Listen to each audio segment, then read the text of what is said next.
Hi again, everyone. I'm Ollie Matthews. This is Refuge from Narcissism, and this refugee video is sponsored by contribution from Anonymous, and here's her story. Hello, Ollie. First off, let me say how grateful I am for the time and effort you've put into your channel. It's cathartic and is intelligently delivered. That said, I could use some insight into my younger sister Haley's recent behavior with me and what I may be dealing with.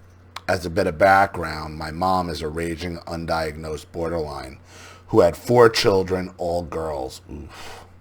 Ages 23, 32, 45 me, and 51, making this tough already.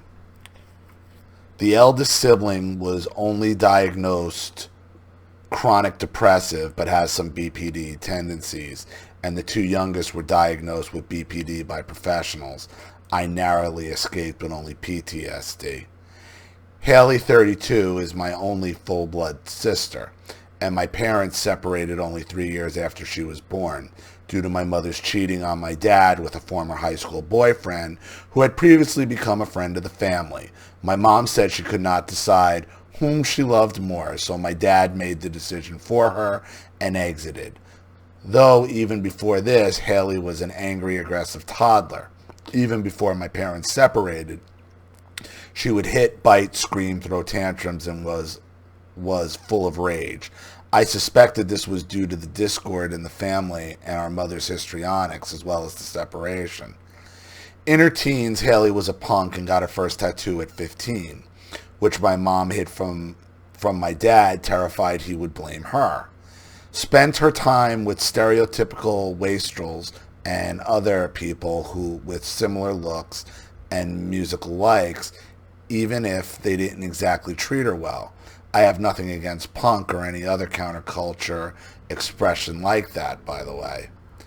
Flash forward to her early 20s when she met a man in the Coast Guard who was her complete opposite, but they fell in love and married. She would begin to share at this time that he was critical of her tattoos and piercings and would ask her to change her looks to something he liked better. She would call me crying, often complaining of these things and her husband's coldness, giving me the impression he was a jerk. Also at this point, she was diagnosed as bipolar and on medication for it. A few years later, she began flirting with the tattoo artist in the town they were stationed in, and she eventually attempted to run off and live with this man. She called me at this time from this new guy's house, laughing and bragging about how great he was. But within days, she shared with my dad this isn't fun anymore, as the new guy had a lot less money and a less comfortable house compared with the one she left. Always best possible option. A few days thereafter, she came back to her husband in a manic state and had a gun wrestled out of her hands, attempting to kill herself. No, that was an act. Nope. That was a borderline act, so she'd get pity supply and he'd take her back. I mean, borderlines don't do anything without planning it out.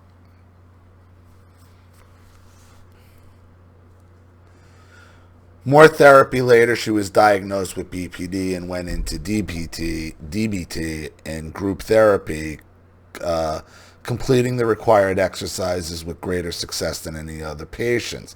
She confessed to me after the start of the therapy she'd previously been painting a less than accurate picture of her husband to gain more sympathy, and I didn't know why, but she felt she desperately needed to offer her attention at that time, so she exaggerated the truth. Yeah, that's all histrionics do, is exaggerate the truth. That's all borderlines do, is exaggerate the truth.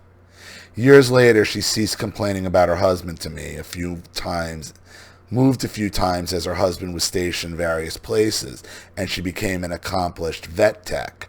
I also found we were finally growing closer as sisters too. Then, somewhat out of nowhere, 6 weeks ago or so, she began having an annoyed tone conversations with me. I was letting it go as she had some medication change as well as one added due to a sleep disorder she had developed. I also considered she might be mentally and emotionally cycling over something in her personal life or stressful job, and I thought it was best to wait to discuss it with her after She had perhaps appeared to be in a better state of mind. Due to the chronic high-strung chaos I grew up in, I have struggled to deal with others when conflict is involved. When Haley would display this side, which toward me wasn't all that often, I was dreading how she would take it, anticipating the worst from me mentioning anything critical of her because she was high-strung like our mother. The worst of these several interactions we had in the last 6 weeks had her angry with me on my birthday when I said in a text I may call her, but I did not say for sure I'd call her that day. She said she was so emotionally invested, she thought when I ran out of time to chat with her that I snubbed her deliberately. It nearly soured my birthday evening because it was so irrational about it. The other bad instance was me misspelling her married name on her Christmas gift, which arrived to her in the mail. I have struggled to write the name correctly, and each time it's been an honest mistake, since it was always unintentional, and I have had memory issues. I told her right then and there that I had added the correct spelling to my phone and that it would never happen again, reminding her of my heart's intention behind the gift I gave. She railed on the phone how my effing family can't even spell my last name right, and it keeps happening and happening. If it's happened a few times, okay, listen. That's something my father would do to me. He refused to spell my name correctly. He refused to do it. He refused to do it. Even though my name is Matthew, is my legal name, was spelled with one T, okay? Matt, which was what everybody called me, was spelled with two T's, always, except by that fuck, because it was like a doormat. Isn't that funny? You're a doormat. Not having your name spelled right, it is so frustrating and annoying. I'm not saying you're doing it deliberately, but you needed to get it right. You needed to get it right. And she had a right to be annoyed with you on that one. She absolutely does.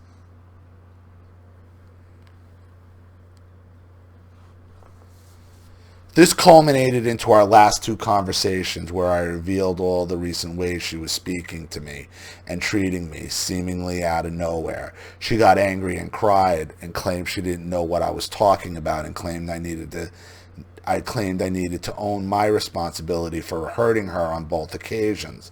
Further still, she'd spoken to her current therapist, who, upon hearing my sister's side of the story, said to her, sounds like she has some BPD behaviors of her own to deal with. Sadly, this led her to believe and claim that I was now behaving like her mother, and that my lack of accountability, not owning my responsibility and causing her pain, was solid proof of this. I was calm and even-toned in both conversations, by the way. When I encouraged her to calm down, she would claim I was telling her how to feel, etc. Right. But why didn't you spell her name correctly? Why did it have to get to you several times before you knew this was an issue? Why wouldn't you have verified it before you sent it? Look, I thought the same thing as I'm reading this.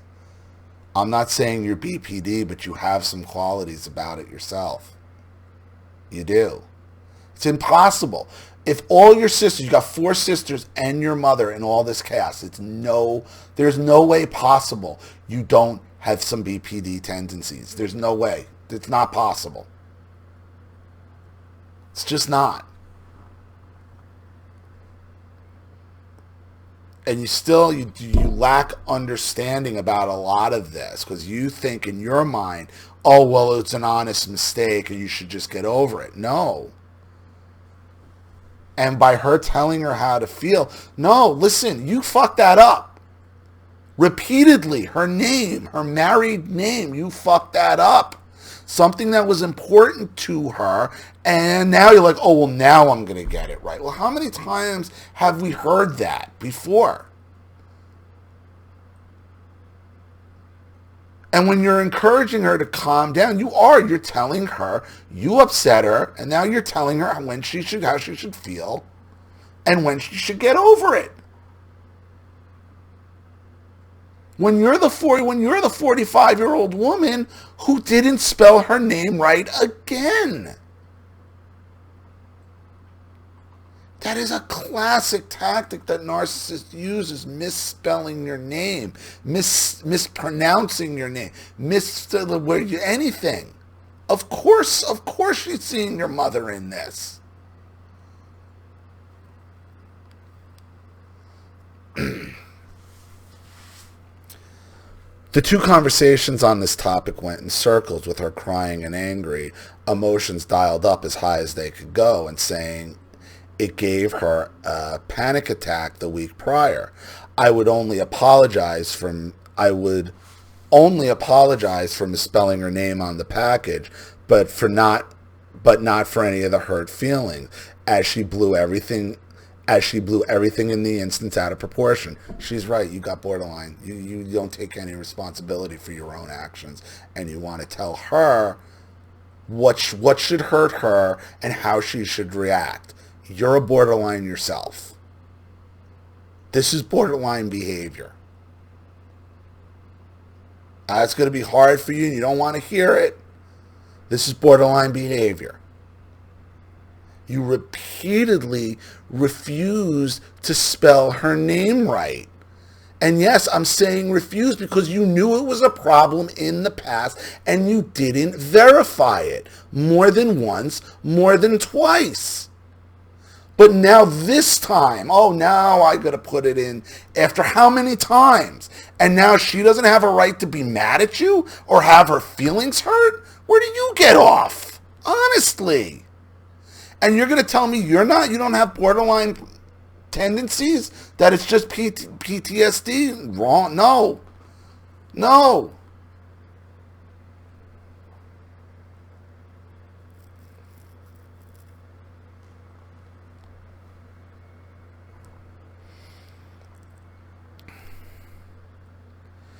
I would only apologize for misspelling her name on the package and not for any hurt feelings, as she blew everything in the instance out of proportion.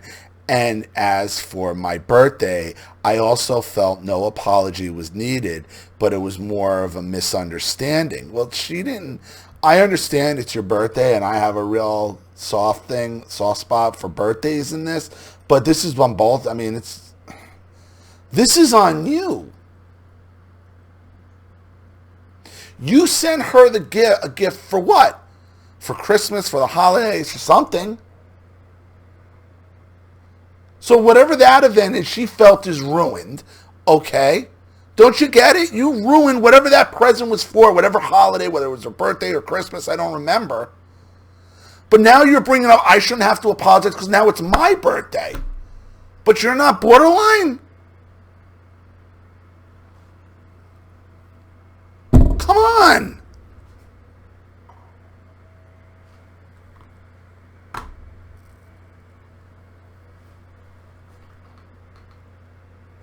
But me standing my ground made her more and more infuriated and emotional, fine, because you weren't understanding. You were setting up a different set of rules for her than you. Well, it's my birthday now. What about the gift you fucking misspelled her name on for the umpteenth time? What about whatever event that got ruined for her? And you're wondering why she's getting mad at you?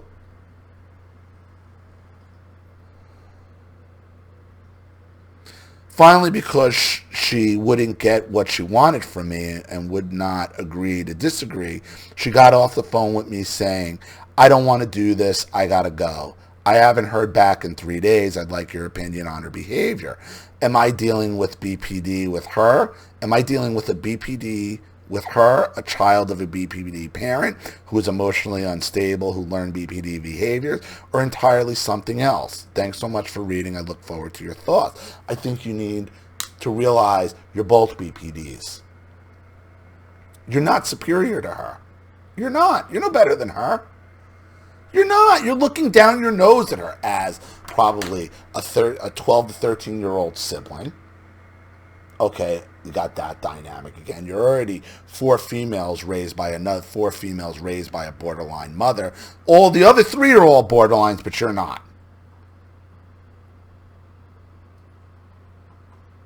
She's sick of your shit.